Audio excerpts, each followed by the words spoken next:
Hello, good afternoon. आज आपल्यासोबत आहेत माजी न्यायाधीश अनिल वैद्य सर. सर लेखक, विचारवंत आणि समाजसुधारक आहे. आज आपणासोबत सर चर्चा करणार आहेत आरक्षण या अत्यंत महत्त्वाच्या विषयावर. सर, आपले स्वागत आहे. सर, सुरू करूया? हो हो. सर, माझा पहिला प्रश्न असा आहे की आरक्षणाचा मूळ हेतू काय? आरक्षण कशासाठी दिले गेले? आरक्षणाचा मूळ हेतू जो आहे तो सर्वात आधी महात्मा ज्योतिराव फुलेंनी ब्रिटिशांना सांगितला होता. त्यांनी सांगितलं की एकाच जातीचा लोकांचा प्रशासनामध्ये नोकऱ्यांमध्ये भरणा झाल्यामुळे इतर बहुजन समाजाच्या लोकांच्या मनामध्ये न्यूनगंड निर्माण होतो. त्यामुळे त्यांना प्रशासनामध्ये नोकऱ्या घेतलं पाहिजे, हा मुद्दा त्यांनी ब्रिटिशांना सर्वात आधी मांडला होता. म्हणजे खरा आरक्षणाचा मुद्दा जो आहे हा महात्मा ज्योतिराव फुलेंनी उचलला. त्यानंतर त्यांची अंमलबजावणी छत्रपती शाहू महाराजांनी 1902ला त्यांच्या कोल्हापूर संस्थानामध्ये त्याची अंमलबजावणी केली. त्यांनी 1902ला 50% आरक्षण दिलं. हे आरक्षण जे आहे हे महात्मा ज्योतिराव फुल्यांच्या विचारांच्या आधारेच त्यांनी दिलं. छत्रपती शाहू महाराज सुद्धा महात्मा ज्योतिराव फुल्यांचे विचार मानत होते, सत्यशोधक चळवळीला मानत होते आणि त्यावेळी त्यांनी 50% आरक्षण दिलं. त्यात सर्व मराठा, तेली, माळी, कुणबी, फक्त ब्राह्मण, काही शेनवी आणि सिकेपी असं काहीतरी 2-3 जाती सोडल्या होत्या. बाकी त्यांनी, कारण त्यांनी त्यावेळी त्यांच्या संस्थानामध्ये जो आरक्षणाचा तक्ता पाहिला, आरक्षणाचा म्हणजे जातीचा तक्ता पाहिला, तर बहुजन समाजाची पर्सेंटेज अत्यंत अल्प होतं. मराठा समाज सुद्धा त्यांच्या नोकऱ्यांमध्ये नव्हता. म्हणून त्यांनी मग 1902ला छत्रपती शाहू महाराजांनी 50% आरक्षण दिलं. आणि नंतर जेव्हा बाबासाहेबांची चळवळ पुढे आली तेव्हा हाच विचार घेऊन त्यांनी आरक्षणाची मागणी ब्रिटिशांना केली. गोलमेज परिषदेमध्ये हीच मागणी त्यांनी संविधानामध्ये केली आणि ती मंजूर करून घेतली. तर हा जो मागासलेला समाज आहे त्या समाजाला मुख्य प्रवाहामध्ये आणण्यासाठी आरक्षणाची तरतूद ही केलेली आहे. आणि कोणाला असतं आरक्षण? हे जो संविधानामध्ये कलम 16(4) अन्वये जे आरक्षण दिलेलं आहे त्याचे मुख्यतः म्हणजे 3 क्रायटेरिया आहेत. जो समाज सामाजिक दृष्ट्या मागासलेला आहे, जो समाज शैक्षणिक दृष्ट्या मागासलेला आहे आणि ज्याचं नोकऱ्यांमध्ये प्रमाण अत्यल्प आहे, कमी आहे, पुरेसं नाही, inadequate representation in the government services, अशा 3 क्रायटेरियामध्ये जे उत्तीर्ण होतात त्यांना हे आरक्षण दिलं जातं. मग सर, याबद्दल असं म्हटलं जातं की आरक्षणामुळे विषमता निर्माण होते, याबद्दल काय म्हणता येईल? अगदी छान प्रश्न केला. हा मुद्दा आहे ना, जेव्हापासून बाबासाहेबांनी आरक्षणाची मागणी केली तेव्हापासूनच हा मुद्दा लोक लावून धरत आहे. म्हणजे अगदी बहिष्कृत भारतच्या 1-2 1929च्या अंकात छापून आलेली ती बातमी आहे. म्हणजे त्यावेळी एक चित्रमय जगत नावाचं वृत्तपत्र होतं आणि बाबासाहेबांनी समता संघ नावाची एक संघटना काढलेली होती. ते पुण्याला टिळकांच्या श्रीधरपंत टिळकांच्या उपस्थितीमध्ये स्थापन झालेली होती. बाळ गंगाधर टिळकांचा मुलगा श्रीधरपंत टिळक समता संघाचे पुण्याचे पदाधिकारी होते, उपाध्यक्ष होते आणि अनेक स्पृश्य किंवा उच्चवर्णीय लोक समता संघामध्ये होते. म्हणून त्या चित्रमय जगत म्हणून जे वृत्तपत्र होतं त्यांनी अशी टीका केली की हे समता संघाचे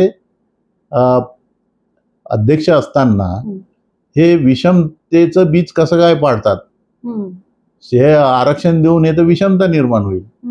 तेव्हा बाबासाहेबांनी त्यांना सडेतोड उत्तर दिलेलं होतं. त्या उत्तराचा थोडक्यात संक्षिप्त अर्थ असा आहे की त्यांनी म्हटले की समतावाद्यांचं ध्येय सर्वांना समतेने वागवणे नाही, तर जिथे विषमता आहे तेथे विषमतेने जाऊन समता निर्माण करणं आहे. अच्छा. जेव्हा सर्व लोक विषम आहे तेव्हा समतेने जाऊन समता प्रस्थापित होणार नाही. तर जेव्हा विषम लोक आहेत, कोणी मोठ्या काही क्लास जे आहे, काही वर्ग हे उच्च पदस्थ आहे आणि काही वर्ग आहे त्यांना काहीच मिळालं नाही, तर अशा वेळी ज्यांना काही मिळालेलं नाही त्यांना पुढे नेण्यासाठी आरक्षण देणं हे गरजेचं आहे. त्यामुळे काहींना आरक्षण देणं ही ज्या प्रकारची विषमता वाटते, त्यांनी तर म्हटलं समतावाद्यांचं ध्येय समता प्रस्थापित करणं आहे, परंतु समता प्रस्थापित करण्यासाठी या समाजाला आरक्षण देणं हे गरजेचं आहे. मग त्यांनी एक आजारी माणसाचं उदाहरण दिलं. बाबासाहेबांच्या बहिष्कृत भारतमध्ये, आता जे सांगितले मी 1929च्या अंकाचा उल्लेख केला बहिष्कृत भारतचा, त्यामध्ये त्याचा हे आलेला आहे की एखादा आजारी व्यक्ती आहे, त्याला सुदृढ व्यक्तीपेक्षा वेगळं अन्न द्यावं लागेल तेव्हा त्याची प्रकृती चांगली होईल.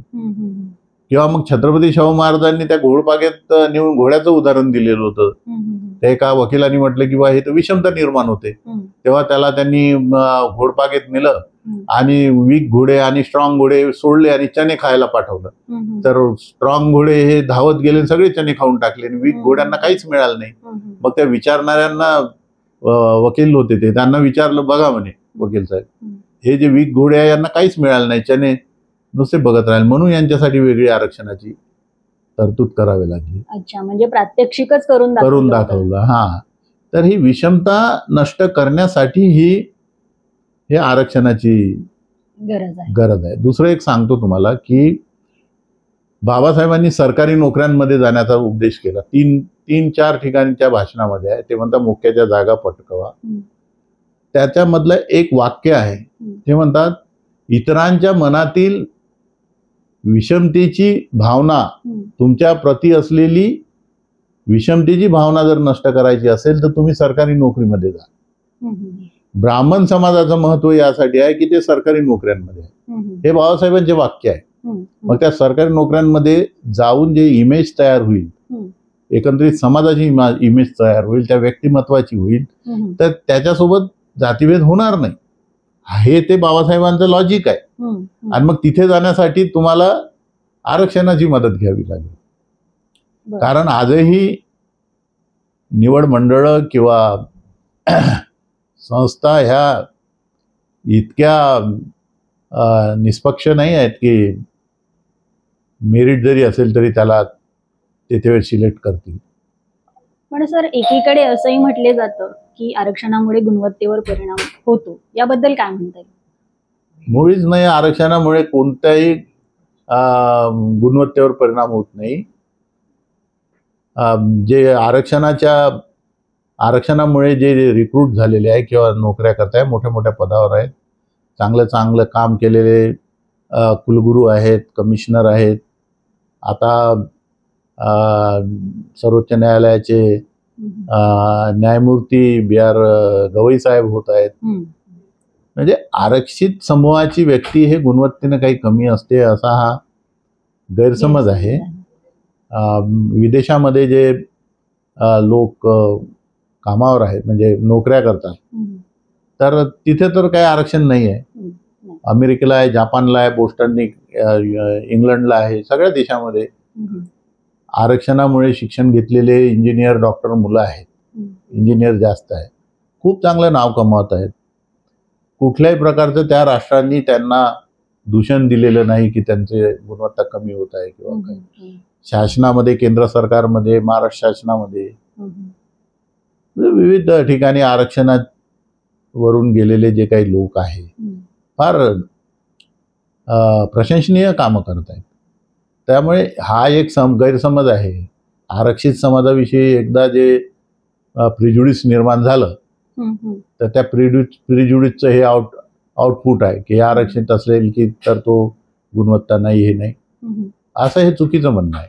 सर, आताच तुम्ही म्हटलात की लोक बरेच मोठ्या पदांवर आपली भूमिका निभावत आहे, त्यामुळे असंही एक मत व्यक्त होतं की आरक्षण आता नको, हे संपुष्टात यावं, याबद्दल काय म्हणताय? नाही ना, जोपर्यंत जातीयवाद आहे, जोपर्यंत हा मागासलेला समाज पुढे येत नाही, जोपर्यंत त्यांची इमेज डेव्हलप होत नाही, तोपर्यंत आरक्षण हे कायम राहिलं पाहिजे. आरक्षण संपवण्याची आजची स्टेज नाही आहे.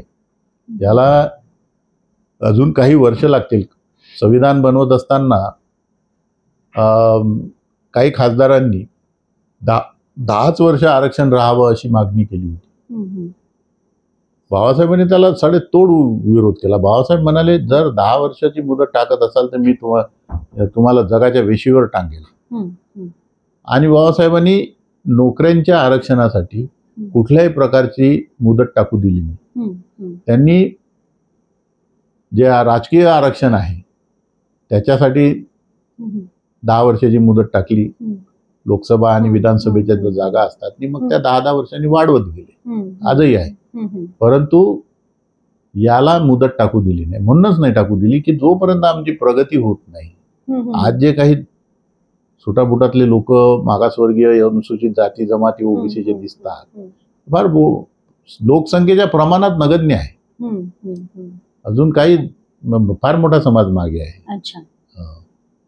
म्हणजे एकूणच आपल्याला असं म्हणायचं आहे की जोवर सामाजिक विषमता आहे तोवर या समाजाला आरक्षणाची गरज आहे. हा, सामाजिक विषमता, आर्थिक प्रगती जरी एखाद्याची झाली तरी तो सामाजिक दृष्ट्या मागास असल्यामुळे त्याच्याकडे बघण्याचा दृष्टिकोन आजही एवढा सॉफ्ट झालेला नाही आहे बाकी समाजामध्ये. त्यामुळे एकंदरीत समाजाचंही जेव्हा प्रगती होईल त्यावेळी आरक्षण स्वतःहून बंद करेल हा समाज. अनुसूचित जाती जमाती, ओबीसी यांच्याविषयी मला खात्री आहे की ते म्हणतील आम्हाला नको, पण तशी प्रगती झाली पाहिजे. सर, पुढील प्रश्न असा आहे की काही ठराविक समाजाच्या लोकांना आरक्षण दिले जाते आणि काही समाजाला दिले जात नाही, तर याबद्दल काय म्हणता येईल? कसं आहे की डॉक्टर बाबासाहेब आंबेडकरांनी संविधानामध्ये एक सिद्धांत दिला की जो समाज मागासलेला आहे, ज्या समाजाची शैक्षणिक प्रगती नाही झाली किंवा ज्यांचं सर्व्हिसेसमध्ये प्रमाण कमी आहे, त्यांना या सिद्धांतामध्ये ज्या जाती पास होतात, उत्तीर्ण होतात, त्या जातींना आरक्षण दिलं जातं. संविधान बनवत असताना काही खासदारांनी म्हटलं की अनुसूचित जाती जमाती आणि ओबीसीची यादी संविधानामध्ये टाका. त्यावेळी बाबासाहेब म्हणाले की ही यादी जर टाकली तर ती फार मोठी होईल. त्यावेळी अनुसूचित जाती आणि जमातीची सूची हे उपलब्ध होती. म्हणजे गव्हर्नमेंट ऑफ इंडिया ऍक्ट 1935 जो ब्रिटिशांनी केला त्यामध्ये अनुसूचित जाती आणि जमातीची यादी होती, परंतु ओबीसीची यादी नव्हती. ओबीसी हे काकासाहेब कालेलकर आयोग नियुक्त केला त्यावेळी शोधण्यात आले, परंतु तो लागू केला नाही. म्हणजे ओबीसीची यादीच नव्हती, त्यामुळे तिला लागू झालेलं नाही, समाविष्ट नाही. आता मराठा मित्र त्यांना असं वाटतं की आमचं नाव का नाही, आम्हाला का नाही. त्यावेळी ओबीसी कोण हे ओळखच नव्हती बाबासाहेब असताना. फक्त 2च याची होती. तर बाबासाहेबांनी जेव्हा राजीनामा दिला विधिमंत्री पदाचा, त्याचे 2 मुख्य कारण होते. एक होतं हिंदू कोड बिल लागू न होणं, दुसरं होतं आयोग नियुक्त न करणं मागासवर्गीयांचा. म्हणजे त्यांचं म्हणणं होतं की त्यावेळी जर त्या आयोगाच्या निकषामध्ये तेली, माळी, कुणबी, मराठा हे आले असते, त्यावेळी बाबासाहेब असताना जर तसा आयोग त्याचा अहवाल आला असता तर निश्चितच ते लागू झालं असतं. बरोबर. पण नंतर मग हे 90ला मंडल आयोग झाल्यानंतर ज्या जाती त्या लिस्टमध्ये आल्या, बाबासाहेब ते 56लाच गेले होते ना. बरोबर. त्यामुळे ज्या उपलब्ध होत्या त्यांना ते देऊ शकले. ते ब्रिटिशांनी त्याचा सर्वे केलेला होता 1931ला. J.S. हटन नावाचे एक अधिकारी होते, जनगणना अधिकारी. त्यांनी मार्जिनलाइज क्लास म्हणून 10 निकष लावून अनुसूचित जाती जमातीची सूची तयार केलेली होती. ते मार्जिनलाइज क्लास म्हणून केलं होतं आधी. तेच मग गव्हर्नमेंट ऑफ इंडिया ऍक्टला म्हणजे त्यांनी 31ला केली, 35ला शेड्यूल कास्ट म्हणून त्यांना घेतलं. तर मार्जिनलाइज क्लासचे काही निकष होते की कोणत्या जाती आहे ज्यांना ब्राह्मण त्यांच्याकडे पूजेला जात नाही, अशा कोणत्या जाती आहे की ज्यांना सार्वजनिक पाणवठ्यावर पाणी भरू दिलं जात नाही. हे जे अनटचेबिलिटीचे निकष होते त्या निकषांमध्ये ज्या जाती उतरल्या त्यांना मार्जिनलाइज क्लास म्हणून घेतलं. ती यादी उपलब्ध होती 35 लाख. तसं तर संविधान लागू झालं 26 जानेवारी 1950ला, पण त्यावेळेस यादी लागू झालेली नव्हती. ऑगस्ट 1950ला 8 महिन्याने ती यादी घोषित करण्यात आली. म्हणजे बाबासाहेबांनी अमुक जातीला दिलं, तमुकला नाही, आम्हाला नाही दिलं, त्यांना दिलं, हा विषयच नाही. त्यावेळी आयोगाच्या निकषाप्रमाणे जे उपलब्ध होतं, गव्हर्नमेंट ऑफ इंडिया ऍक्टच्या नुसार ऑलरेडी SC ST उपलब्ध होते, त्यांना देता आलं. ओबीसी संबंध ओबीसी हे उपलब्ध नव्हते त्यावेळी. असं त्यामुळे बाबासाहेब त्याला जबाबदार नाही. धन्यवाद सर. थँक्यू. महत्वाची माहिती दिली. Thank you so much. धन्यवाद. हे चॅनल अनिल वैद्य सरांचे चॅनल आहे. चॅनलचे नाव आहे अनिल वैद्य एक्स जज. यावर तुम्ही आधीचे व्हिडिओ पाहू शकतात.